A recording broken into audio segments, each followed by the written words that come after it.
The smell hit me first. Disinfectant mixed with something else, something sour and sad that no amount of chemical pine scent could mask. That's when I knew what my son had done to me.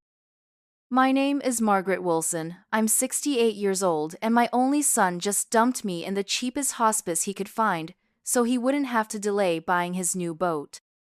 I sat on the edge of the thin mattress, my fingers tracing the worn cotton of the bedspread, listening to the moans coming from the room next door.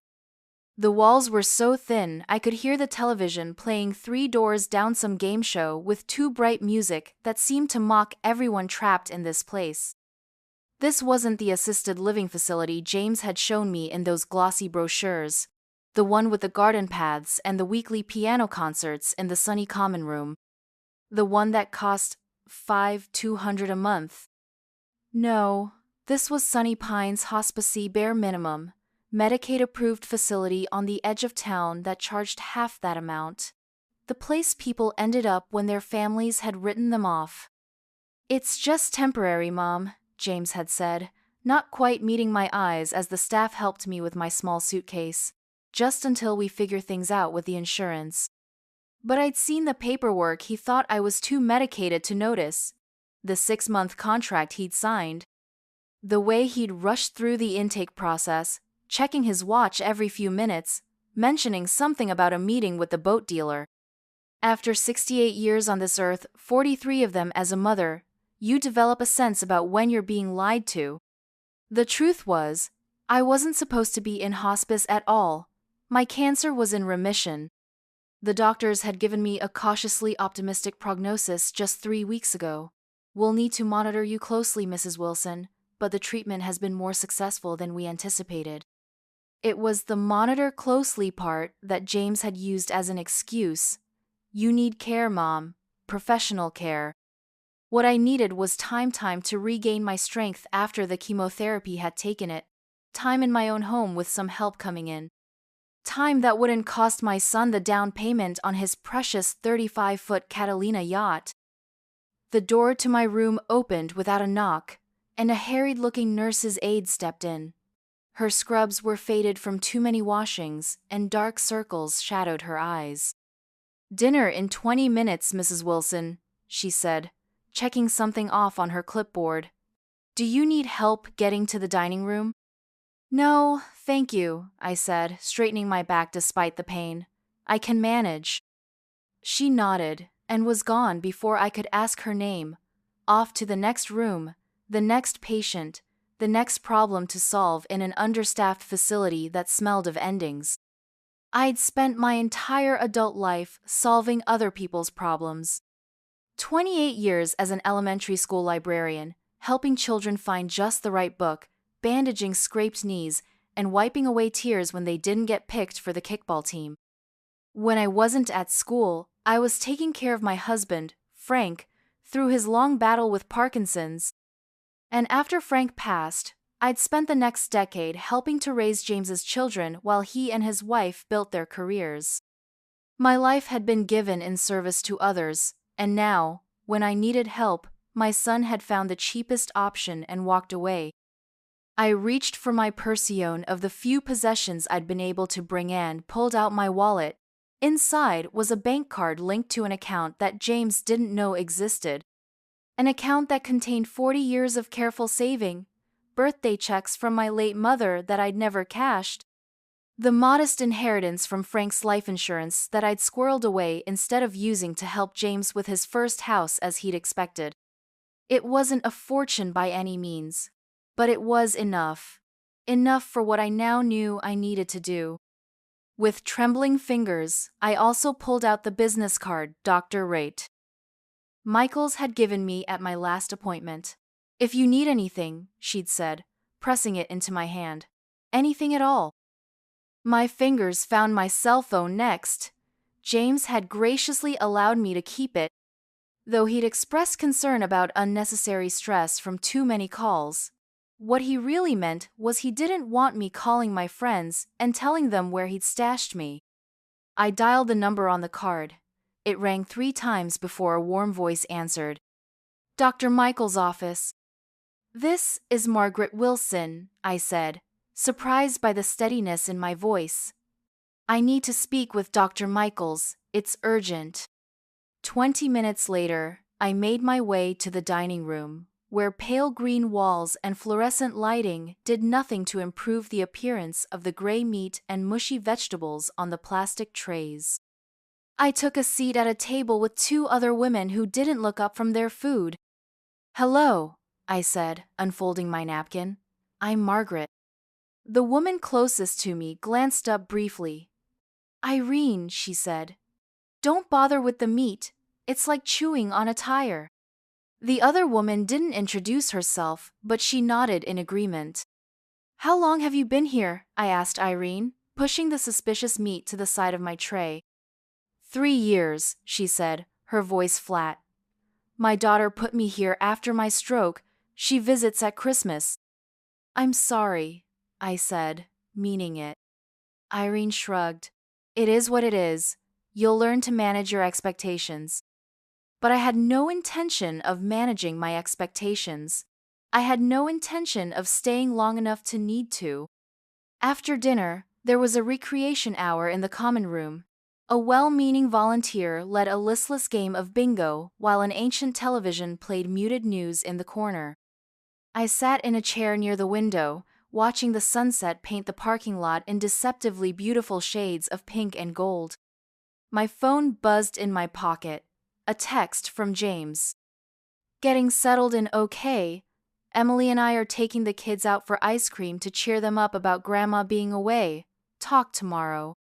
I didn't respond. Ice cream to cheer them up while he'd left me in a place that served juice boxes with dinner because real glasses were too expensive to replace when they broke. The injustice of it burned in my chest, but beneath that anger was something else, something I hadn't felt in a long time: determination, purpose. My life wasn't over yet, not by a long shot, and James needed to learn that his actions had consequences.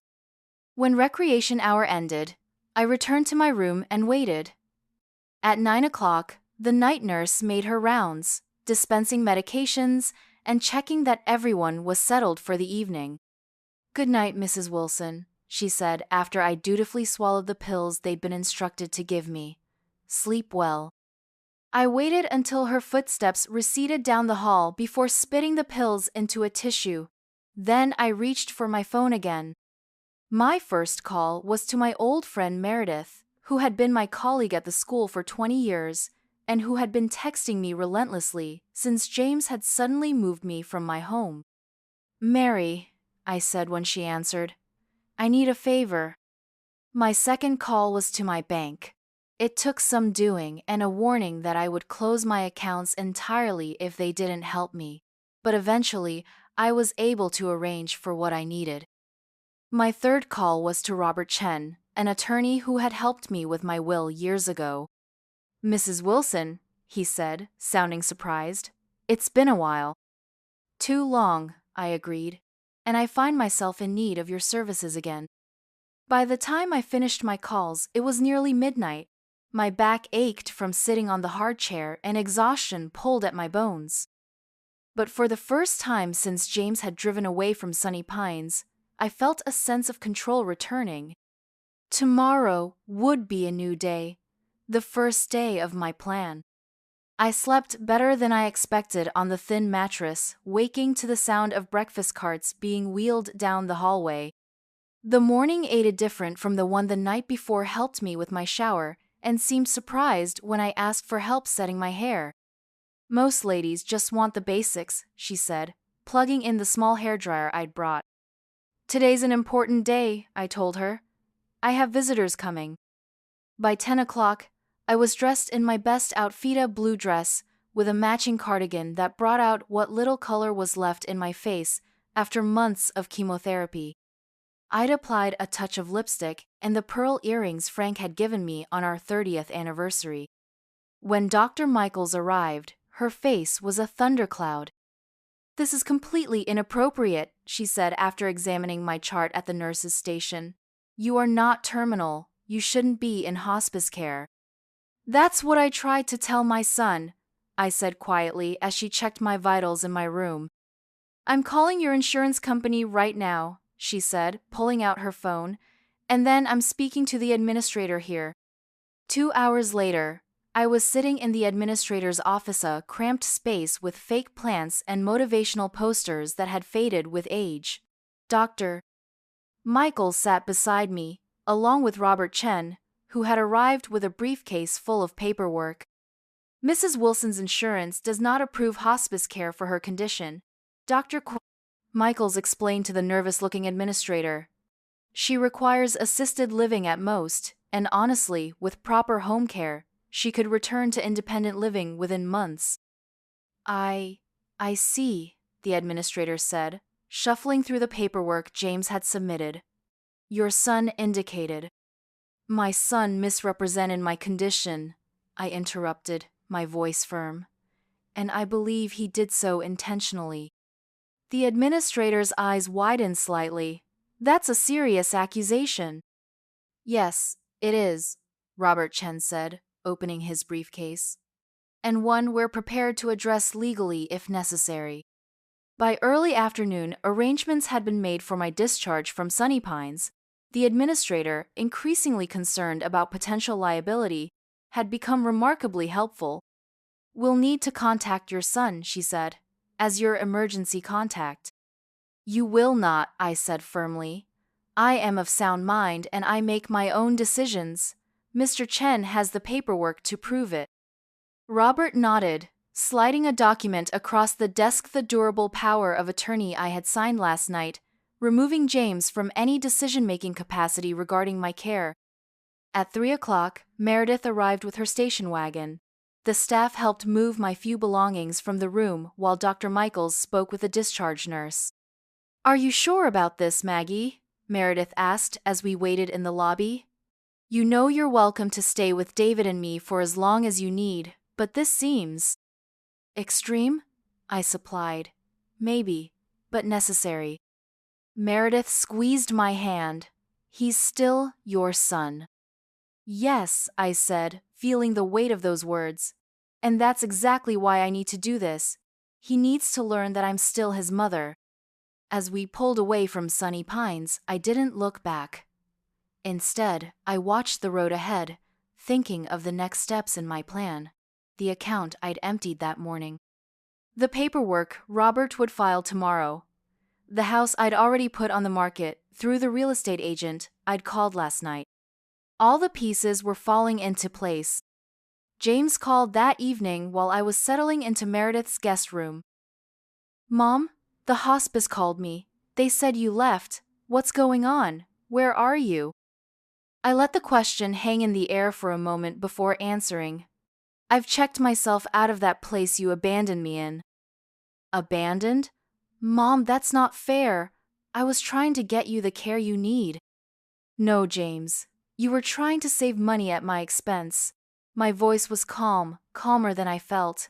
The hospice was half the price of the assisted living facility we talked about. It's not about money. Isn't it? Dr. Michaels tells me I don't even qualify for hospice care. My cancer is in remission, James. I'm not dying. There was silence on the other end of the line. Where are you? He finally asked, his voice smaller. Safe. With people who actually care about me. Mom, please. Let me come get you. We can talk about this. We will talk, I assured him. But not today. Today I'm resting, and tomorrow I have appointments. Appointments? What appointments? You'll find out soon enough, I said. Goodbye, James. I ended the call and turned off my phone. Then I sat on the edge of the beta, real bed, with a comfortable mattress and clean sheets that smelled like lavender and let the tears come. Not tears of sadness or self-pity, but tears of relief and resolve. For too long, I had been the one who accommodated, who bent, who made things easier for everyone else, but not anymore. The next morning, Meredith drove me to the bank, where I finished transferring funds from the secret account into a new one that only I had access to. Then we went to Robert Chen's office to sign the final paperwork. Are you absolutely certain about this, Mrs. Wilson? Robert asked as he watched me sign the documents. Once filed, these changes will be difficult to undo. I'm certain, I said, signing my name with a steady hand. My son needs to understand that actions have consequences. Robert gathered the papers. I'll file these today, and we should have confirmation by the end of the week. My next stop was at a small apartment complex not far from my old neighborhood. The manager, a former parent of one of my library students, greeted me warmly. Mrs. Wilson, when you called, I couldn't believe it. We've missed you at the school functions. Thank you, Denise, I said, and thank you for arranging this on such short notice. Anything for you, she said, showing me into a bright one-bedroom apartment on the ground floor. It's not huge, but it's got everything you need, and there's a nice community of seniors here. Plus, we're right on the bus line to the medical center. I looked around the space, simple but clean, with large windows that let in the afternoon sun. It wasn't my house of 40 years, but it would do. It would do very well. I'll take it, I said. When can I move in? The paperwork's already started, Denise said with a smile. You can have the keys by Friday. That evening, as Meredith and I sat on her patio with cups of tea, my phone rang again. James. This time, I answered. Mom, please tell me what's going on, he said, his voice strained. I went by your house today, and there's a for sale sign in the yard. The real estate agent said she couldn't talk to me, that I'm not authorized. What are you doing? I'm taking control of my life, I said simply. Something I should have done a long time ago. By selling your house? Mom, that's crazy. Where will you live? I've found a lovely apartment, affordable, accessible, and close to my doctor's. But the house. Dad and I renovated that kitchen together. Your garden is there, all your memories. Yes, I said, cutting him off. The house where I raised you. The house that's paid off and worth quite a bit in today's market. There was silence as the implication sank in. You're selling your biggest asset, he said slowly. Why? Because I need the money for my care, I said. The kind of care I choose, not the bargain basement option you selected for me. Mom, if this is about Sunny Pines, I can find somewhere else. It's too late for that, James. The house goes on the market officially tomorrow. I expect it will sell quickly in this neighborhood. I could hear him breathing on the other end of the line, trying to process what was happening. What about my inheritance? He finally asked, the words slipping out before he could stop them. And there it was, the real concern. What about it? I replied, my voice hardening. Were you counting on it for something? A boat, perhaps? Another long silence. That's not fair. No, what's not fair is being dumped in a cut-rate hospice by my son while I'm still very much alive. I didn't dump you. Save it, James. I've already spoken to Robert Chen. My will has been updated. Updated? What does that mean? I took a deep breath. It means that when I die, which won't be for quite some time, according to Dr. Michaelsme, estate will go into a trust. A trust for who? For your children's education, not for boats, not for vacation homes, not for whatever else you've been planning to do with money that isn't yours. I could hear the shock in his breathing. You can't do that. I already have. I'll contest it.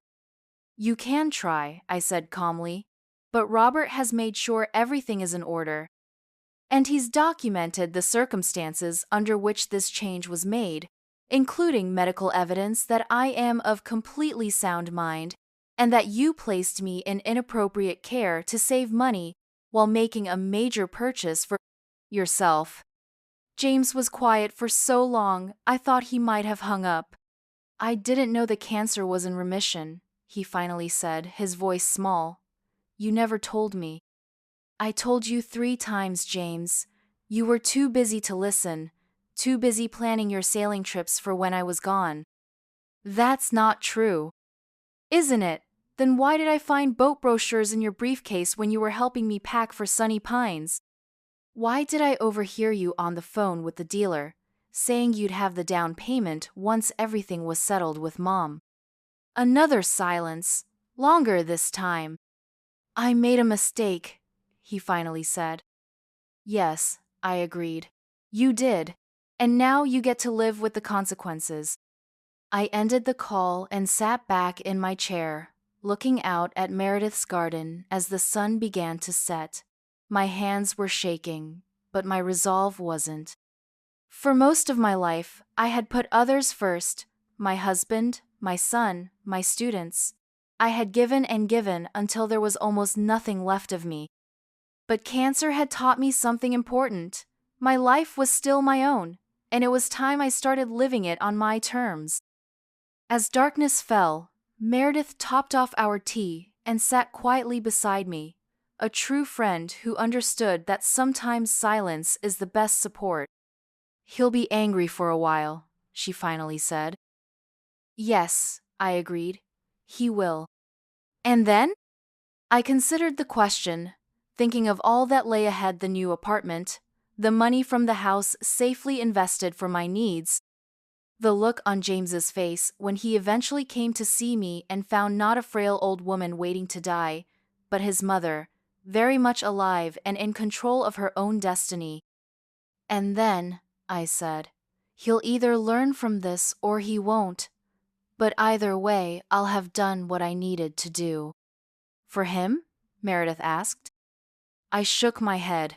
For me. As the stars came out, I felt a weight lifting from my shoulders.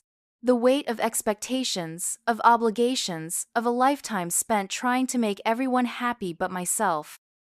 Tomorrow would bring more calls, more arrangements, more steps toward my new life. But for now, in this moment, I was exactly where I needed to be. Free. And James? James was about to learn that his mother wasn't finished teaching him life lessons just yet. In fact, the most important one was just beginning. The lesson that debt's not just financial, ones eventually come due, and some can't be escaped, no matter how fast your boat might sail.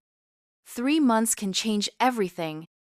My new apartment was coming together nicely. The morning sun streamed through the east-facing windows, warming the small breakfast nook where I sat with my coffee, reviewing my calendar for the day. Physical therapy at 10, lunch with Meredith at noon, and then a meeting with Dr. Michaels to discuss reducing my medication now that my strength was returning. The apartment wasn't large, just 1 bedroom, a modest living room, and a kitchen barely big enough for a small table, but it was mine. I'd furnished it with a few beloved pieces from my old house. Frank's reading chair, the antique side table my mother had left me, and the bookshelf Frank had built when James was born. The rest I'd sold along with the house, using the money to secure my future. The house had sold quickly, just as I'd predicted. A young family with 2 small children had fallen in love with the backyard garden I'd tended for decades. The mother had tears in her eyes when she told me how she could already picture her children playing under the oak tree where James had once had a tire swing. I'd felt a pang then, a brief moment of doubt about my decision. But it had passed when she'd asked if she could have my gardening notes for the perennial beds. I want to honor what you've created here, she'd said. Honor. Such a simple concept, yet one my own son had forgotten. James hadn't spoken to me since our phone call 3 months ago. He'd tried, of course, showing up at Meredith's the day after our conversation, demanding to see me. But Meredith, bless her loyal heart, had told him I wasn't receiving visitors. He'd called and texted for weeks, alternating between anger and pleading, but I'd held firm. It wasn't cruelty driving my silence, it was necessity. James needed time to understand the gravity of what he'd done, and I needed time to rebuild my life without his interference. My grandchildren were a different matter. I spoke to them weekly on video calls arranged through Emily, James's wife, who had called me privately to apologize for her part in what had happened. I should have spoken up, she'd said, her voice thick with regret. When James suggested Sunny Pines, I knew it wasn't right. We all make choices, Emily, I'd told her. What matters is what we do after we realize our mistakes. Emily had been bringing the children to see me every other weekend. At first, she'd come without telling James, but eventually, she'd confronted him. Your mother nearly died, James, she'd told him, according to what she later shared with me. And instead of cherishing the time she has left, you're obsessing over money and property. A knock at my door interrupted my thoughts. I checked my watch too early for the physical therapist. When I opened the door, I found Robert Chen standing there, briefcase in hand. Mrs. Wilson, he said with a nod. May I come in? There have been some developments we need to discuss. I showed him to the small dining table and offered him coffee, which he declined. James has filed a petition, Robert said, opening his briefcase and removing a folder. He's claiming emotional distress and seeking to have the changes to your will declared invalid. I felt a flare of anger, but kept my voice steady. On what grounds? He's suggesting that your cancer treatments affected your cognitive function and that you were not of sound mind when you made the changes. I shook my head. Dr. Michaels has confirmed I'm perfectly competent. Yes, and we have her assessment on file, Robert assured me. I don't believe his petition will succeed, but I wanted you to be prepared. This may get messy. It already is, I said, looking out the window at the small community garden where my neighbors gathered in the afternoons. Is there anything else? Robert hesitated. Yes, he's also requesting a formal competency hearing. If granted, you would need to be evaluated by a court-appointed psychiatrist.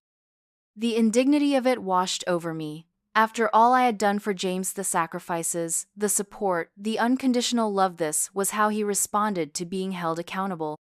Let him try, I said, turning back to Robert. I have nothing to hide. After Robert left, I sat quietly, watching the dust motes dance in the sunbeams. My peace had been disturbed, but not my resolve. James was acting exactly as I'd expected, lashing out rather than looking inward. My phone buzzed with a text from Emily. James knows I've been bringing the kids to see you. Things are tense at home. Can we talk? I texted back, come for tea after my appointment with Dr. Michaels, around 3. The physical therapist arrived right on time. Maria was a no-nonsense woman in her 40s who had been helping me regain my strength after the toll chemotherapy had taken on my body. Looking good, Margaret, she said as she watched me complete the exercises she'd assigned. Your balance is improving, and your core strength is coming along nicely. I've been practicing every day, I told her. It shows. She helped me with some more challenging stretches. Any word from your son? Maria knew the situation. It was hard not to share when you're seeing someone 3 times a week for months. She'd listened without judgment as I'd explained what had happened. He's filing legal challenges, I said, wincing slightly as I stretched farther than was comfortable. Maria's expression darkened, instead of simply apologizing. Pride is a powerful thing, I said. It can make smart people do foolish things. Speaking of foolish, Maria said, helping me to my feet, have you been using your cane when you go out? I grimaced. I hate that thing. The cane isn't a sign of weakness, she reminded me. It's a tool for independence. Use it. After Maria left, I showered and dressed for my lunch with Meredith. I reluctantly took the Cania sleek, adjustable one that Maria had helped me select and made my way to the bus stop outside my complex. The restaurant was only a 15-minute bus ride away, a small cafe that Meredith and I had frequented for years during our lunch breaks from school. The owner, Sophia, greeted me with a warm hug. Margaret, you look wonderful, she said, leading me to our usual table by the window. The usual? Chicken salad on rye? Perfect, I said, settling into my chair. Meredith arrived a few minutes later, bringing with her a small potted orchid, a housewarming gift. she said, placing it on the table. Though I suppose it's a bit late now that you've been in the apartment for months. It's never too late for beauty, I said, admiring the delicate purple blooms. As we ate, Meredith updated me on the school gossip, which teachers were retiring, which were expecting babies, the ongoing drama with a new principal who couldn't seem to make a decision without forming a committee first. "And how are you really doing?" she asked after our plates had been cleared. "Robert Chen called David this morning. He told us about James's petition." I sighed. I'm not surprised. Disappointed, but not surprised. "He's fighting for his inheritance," Meredith said, her tone making it clear what she thought of that. "No," I corrected her. "He's fighting to avoid facing what he did. The money is just the battlefield he's chosen." Meredith reached across the table and squeezed my hand. "Whatever happens, David and I are here for you." "I know," I said, squeezing back, "and I'm grateful. But this is a battle I need to fight myself." After lunch, I took the bus to the medical center for my appointment with Dr. Michaels. The waiting room was crowded, but I didn't mind. Each person there had their own story, their own struggles. It helped put mine in perspective. Dr. Michaels called me in promptly at 2 o'clock. She reviewed my latest tests, her expression pleased. "Your numbers continue to improve," she said. "And physically, you're bouncing back faster than many patients half your age." "Maria would disagree," I said with a small smile. "She thinks I'm stubborn about using my cane." "Stubborn is what kept you alive," Dr. Michaels said, making a note in my chart. "But Maria is right. Use the cane, avoid falls. Falls set back recovery by months." She looked up from her notes, her expression growing serious. "Robert Chen called me. He said your son is challenging your competency." "Yes," I said. "Apparently I'm not of sound mind because I'm not giving him what he wants." Dr. Michaels shook her head. "I've documented your mental status extensively. There has never been any indication of cognitive impairment from your treatments. If anything, you're one of my most mentally acute patients." "Thank you," I said. "That means a lot coming from you." "I'll support you however I need to," she assured me. "Now, about your medications. I think we can start tapering the anti-nausea drugs, but I want to keep you on the supplements for at least another 3 months." By the time I arrived back at my apartment, Emily was waiting outside my door, looking nervous. The kids weren't with her. "I didn't bring them," she said as I unlocked the door. "James and I had a huge fight last night. I didn't want them to see me upset." Inside, I put the kettle on for tea, while Emily sat at the small table, twisting her wedding ring anxiously. "He served me with divorce papers," she said without preamble. "He says I betrayed him by seeing you behind his back." I nearly dropped the teacups I was holding.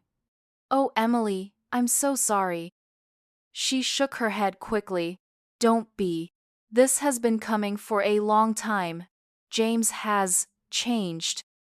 Even before your diagnosis, he was becoming obsessed with status, with appearances. The boat was just the latest thing. Before that, it was the country club membership, the luxury car lease." I set the cups down and took her hands in mine. "And the children?" "He's seeking full custody," she said, tears welling in her eyes. "Says I'm an unfit mother because I've been exposing them to negative influences by bringing them to see you." Anger flared hot and bright within me. Using the children as pawnsit was unconscionable. "That won't stand in court," I said firmly. "And you know it." Emily wiped her eyes. "I've hired an attorney. She says I have a strong case, especially once she explains to the judge what really happened with you and the hospice situation." The kettle whistled, and I busied myself making tea to give both of us a moment to collect our thoughts. "There's something else," Emily said as I placed a steaming cup in front of her. "Something I think you should know." I sat down across from her. "Go on." "James didn't buy the boat," she said. "He put down a deposit, but then he lost it when he couldn't come up with the rest of the down payment. I see, I said, though I wasn't sure I did. Why are you telling me this? Emily took a deep breath. Because he didn't lose the money because you sold the house. He lost it because he's been gambling. Online poker, sports betting, day trading. He's been losing money for years. That's why he was so desperate for your house to come to him. He's in debt, Margaret. Serious debt.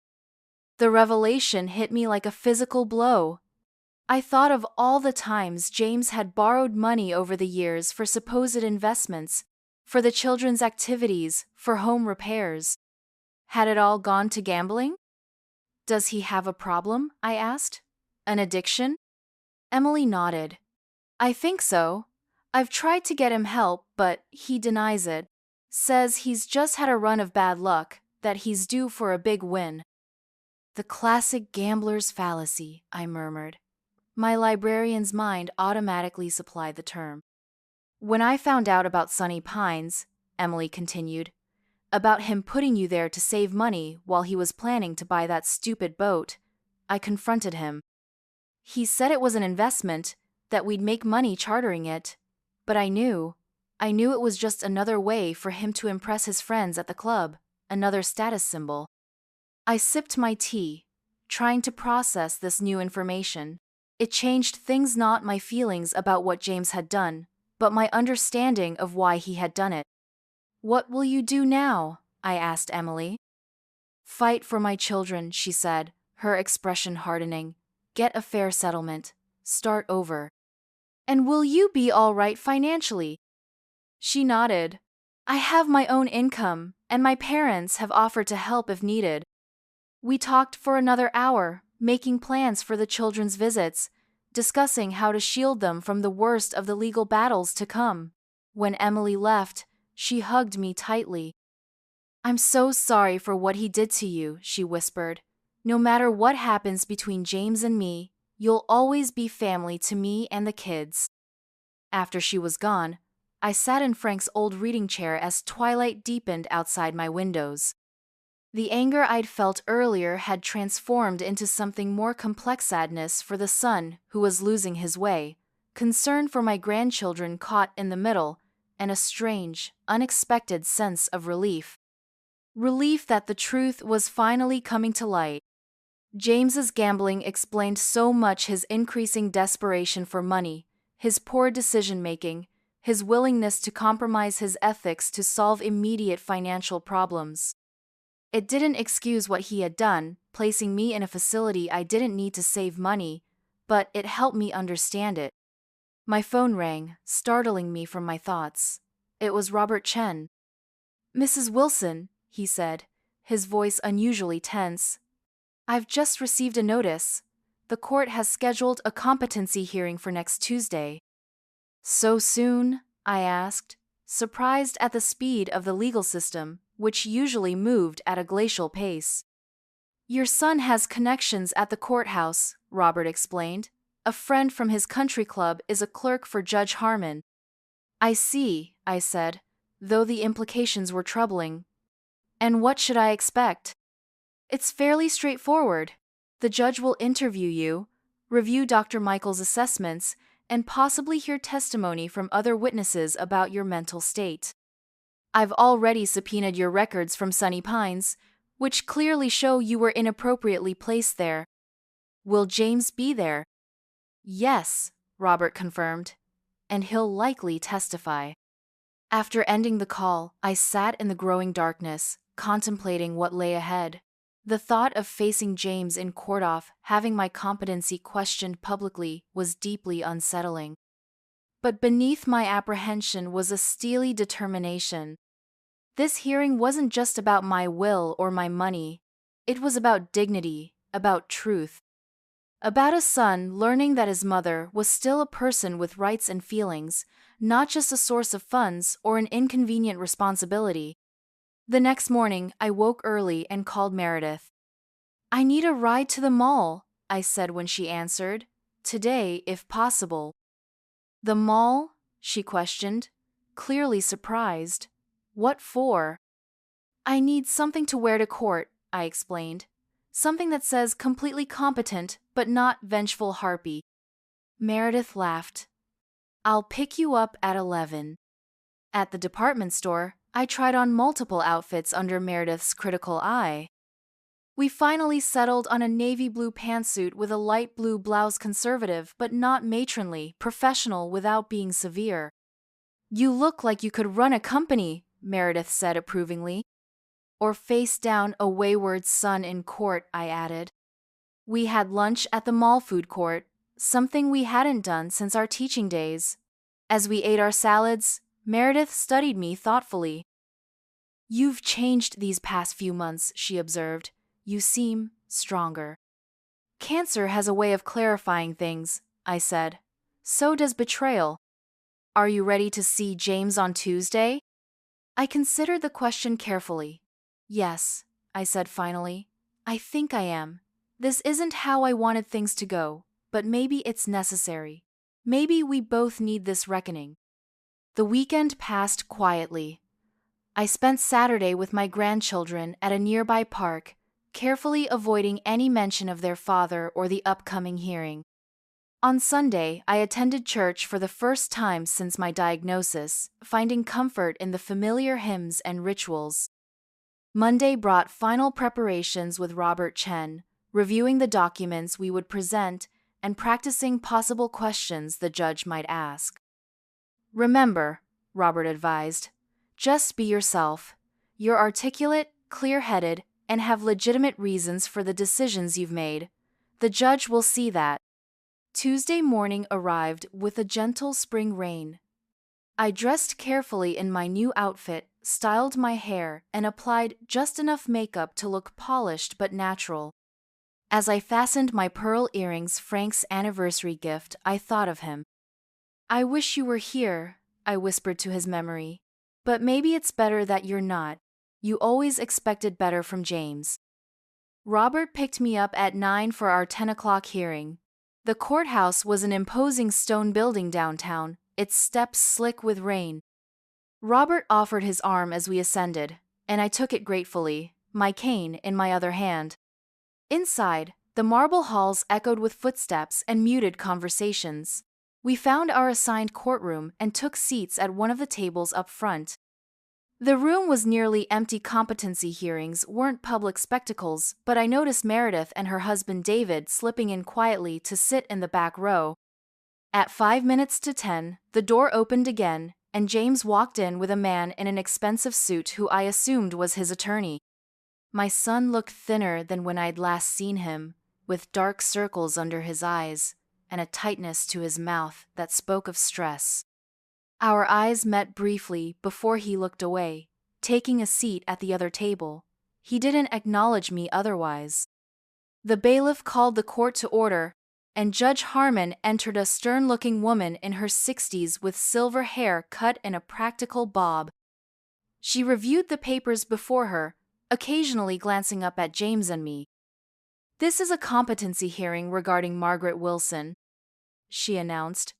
I'll hear from both sides, review the medical evidence, and make my determination. Mr. Chen, as Mrs. Wilson's attorney, you may begin. Robert stood and presented our case methodically. He entered Dr. Du Michael's assessments into evidence, along with statements from Maria, my physical therapist, Meredith, and the administrator at Sunny Pines, who confirmed I had been placed there inappropriately. Mrs. Wilson's decision to update her will came after her son placed her in a hospice facility despite her cancer being in remission, Robert explained. She made these changes to protect her assets for her own care and to ensure her grandchildren's education would be funded. These are rational, sound decisions made by a woman protecting herself and her family's future. James's attorney, Mr. Brennan, presented their side next. He suggested that my cancer treatments had affected my judgment, that my decision to sell my house was rash and ill-considered, and that my refusal to speak to my son for 3 months demonstrated erratic emotional behavior. Mrs. Wilson has turned against her only child based on a misunderstanding, Mr.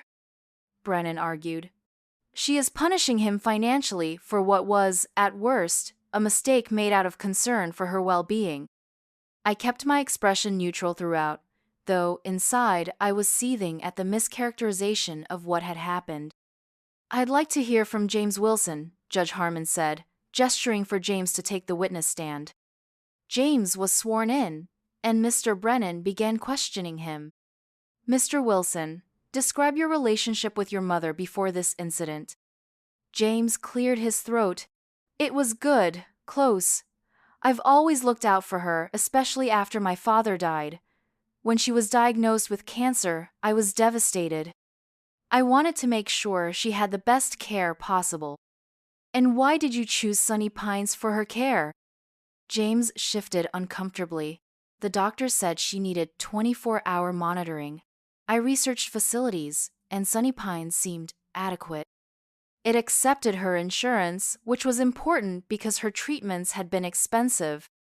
"Did you intend to leave her there permanently?"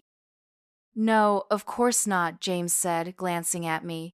"It was meant to be temporary until we could find something better or until she was strong enough to come home." Mr. Brennan continued, "How did you feel when your mother cut off communication with you and changed her will?" James's eyes glistened. "Confused, hurt. I made a mistake in choosing Sunny Pines, I admit that now. But to be completely shut out, to have her sell the family home and change her will without even talking to me, it felt extreme, disproportionate. And why are you concerned about her competency?" "The mother I knew would never have taken such drastic actions without discussion," James said. "She was always reasonable, always willing to talk things through. This sudden change, this punitive approach, it's not like her. I'm worried the treatments affected her judgment." When it was Robert's turn to cross-examine, he was direct. "Mr. Wilson, were you aware that your mother's cancer was in remission when you placed her in hospice care?" James hesitated. "She mentioned something about good test results, but I didn't understand it meant complete remission. Did you consult with her doctors before selecting a hospice facility?" "No, I thought the general practitioner's recommendation for 24-hour care was sufficient." "And is it true that you were in the process of purchasing a yacht at the time you placed your mother in Sunny Pines?"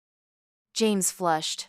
"I was considering a boat, yes, but that had nothing to do with my decision about my mother's care." "Yet Sunny Pines cost approximately half what a quality assisted living facility would have cost, correct?" "Yes, but—" "And the difference between those monthly costs was roughly equivalent to a boat payment, wasn't it?" "Objection!" Mr. Brennan interrupted. "Counsel is badgering the witness." "I'm establishing Mr. Wilson's priorities and potential conflicts of interest," Robert countered. "It goes directly to the credibility of his concern about his mother's competency." Judge Harmon considered. "I'll allow it, but move along, Mr. Chen." Robert nodded. "Mr. Wilson, have you had financial difficulties recently?" James paled visibly. That's not relevant. Your mother's will specifically establishes a trust for your children's education rather than leaving assets directly to you. If she's declared incompetent and her new will invalidated, you would have direct control of her estate, correct?" "Theoretically, yes," James admitted. "No further questions," Robert said, returning to our table. Next, it was my turn to testify. I walked to the witness stand, leaning only slightly on my cane, and was sworn in. "Mrs. Wilson," Judge Harmon began, "can you tell the court why you updated your will after leaving Sunny Pines?" I took a deep breath. When my son placed me in that facility, I realized something important had changed in our relationship. James no longer saw me as a person with agency and right. She saw me as a problem to solve economically and possibly as a source of future funds. I looked directly at James as I continued. I changed my will to protect myself and to ensure that my grandchildren's education would be secure, regardless of their father's financial decisions. I sold my house because I needed those assets for my own care, on my terms, not to subsidize my son's lifestyle or poor choices. And why did you cut off communication with your son? I needed time, I said simply. Time to recover, time to establish my independence, and time for James to understand the seriousness of what he had done. I did not do it to be punitive, but to be protective of myself, my assets, and ultimately of my relationship with my son, which needed boundaries it had never had before. Mr. Brennan's cross-examination was aggressive. Mrs. Wilson, isn't it true that you emptied bank accounts, sold your house, and rewrote your will all within a matter of days after leaving Sunny Pines? Yes, I acknowledged. Once I realized what was happening, I needed to act quickly to protect myself. Couldn't these hasty decisions indicate impaired judgment? They indicate clarity, I corrected. I saw the situation for what it was and took appropriate steps. And you believe it's appropriate to punish your son financially for what he maintains was an honest mistake? I looked at Mr. Brennan steadily. I'm not punishing James. I'm ensuring my assets are used for my care and my grandchildren's future. If James sees that as punishment rather than responsibility, that's telling in itself. After both sides had presented their cases, Judge Harmon called a brief recess. When she returned 30 minutes later, her expression was resolute. Having reviewed all the evidence and testimony presented today, I find no basis whatsoever for questioning Margaret Wilson's competency, she announced. The medical documentation is clear and consistent. Mrs. Wilson is of sound mind and fully capable of making her own financial and personal decisions. She turned to James, her expression stern. Mr. Wilson, the court finds your petition without merit. Your mother's will stands as written, and her financial decisions remain her own. Furthermore, I am troubled by the evidence suggesting you placed your mother in inappropriate care while pursuing luxury purchases. That speaks to your judgment, not hers. James slumped in his chair, his face ashen.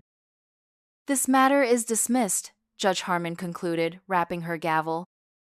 As people began to file out, I gathered my purse and stood to leave. James approached hesitantly, his attorney hovering nearby. Mom, he said, his voice low, can we talk, please?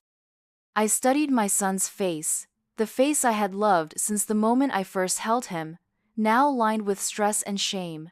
Emily had told me about his gambling, about the debts he'd hidden. I understood now that his desperation went beyond simple greed. Yes, I said finally, but not here, not today. When? He sounded like a child again, uncertain and afraid. Call me tomorrow, I said. We'll arrange something. He nodded, relief washing over his features. Thank you. As I walked out of the courthouse with Robert, rain still fell gently from a gray sky. But somewhere to the west, the clouds were breaking, allowing thin shafts of sunlight to pierce through. You won, Robert said as he helped me into his car. No, I corrected him. I stood my ground. That's different. The next day, James called as promised. We arranged to meet at a neutral location, a coffee shop halfway between my apartment and his house. When I arrived, he was already there, seated at a corner table with 2 cups of coffee. I got you hazelnut, he said as I sat down. Still your favorite?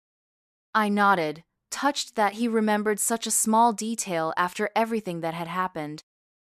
Thank you for agreeing to see me, he began awkwardly. I know I don't deserve it.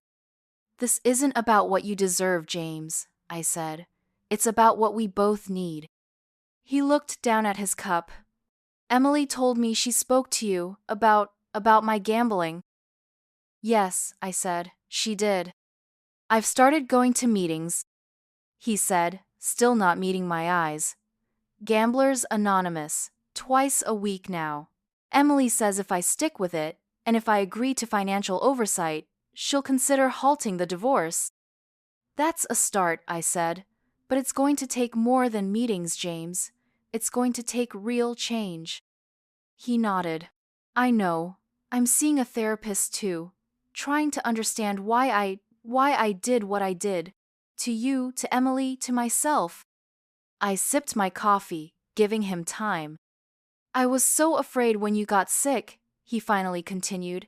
Not just of losing you, but of what it meant for me, for my plans. That sounds terrible, doesn't it?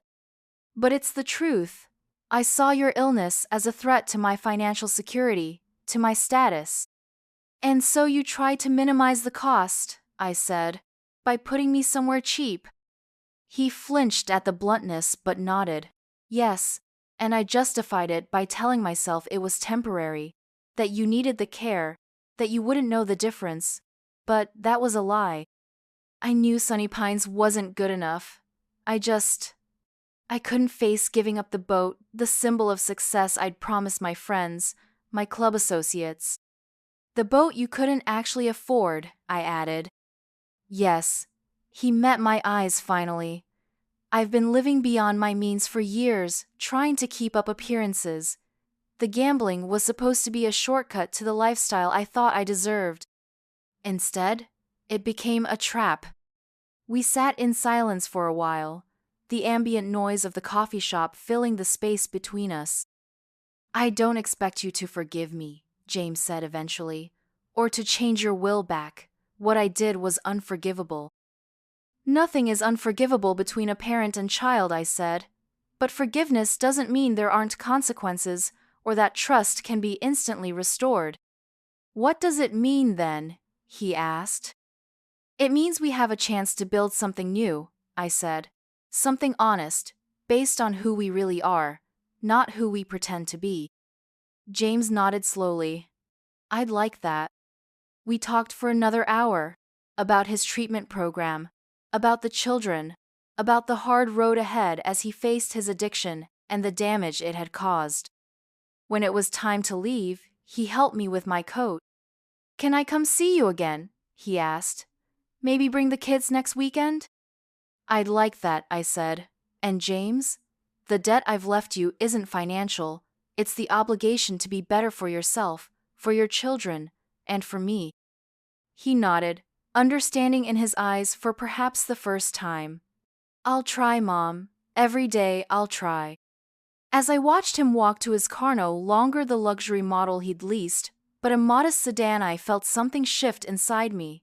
Not forgiveness, exactly, not yet, but possibility.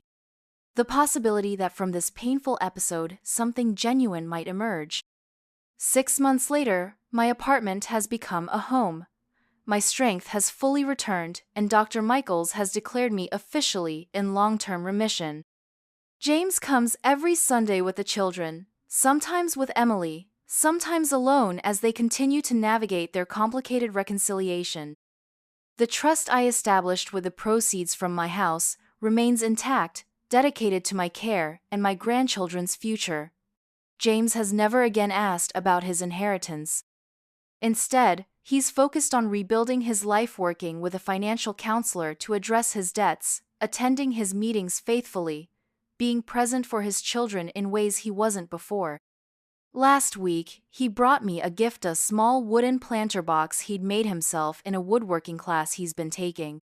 For your balcony garden, he said, as he placed it on my small patio. I remember how much you loved growing herbs at the house. As we sat together drinking lemonade and watching the children play a board game, I studied my son's face. The desperate edge was gone, replaced by something more authentic. He wasn't trying to impress anyone anymore. He was simply trying to be better. Do you ever regret it? He asked suddenly. Selling the house? Changing everything? I considered the question carefully. No, I said finally. It wasn't what I would have chosen. But sometimes life's hardest turns lead us where we need to go. He nodded, understanding. For what it's worth, Mom, I think you did the right thing.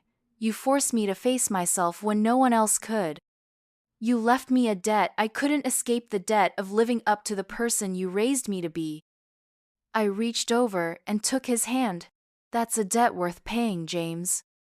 And as the afternoon sun filtered through the leaves of my small balcony plants, casting dappled shadows across our faces, I knew that the greatest wealth I possessed wasn't in any bank account or trust fund. It was here, in this moment of truth between mother and son, in the courage to begin again, and in the wisdom to know that sometimes the most valuable gifts we leave behind are the ones that can never be spent, only earned. The debt I left my son wasn't one of money, but of character, and watching him now, I could see he was paying it, day by day, choice by choice, back to himself and to me.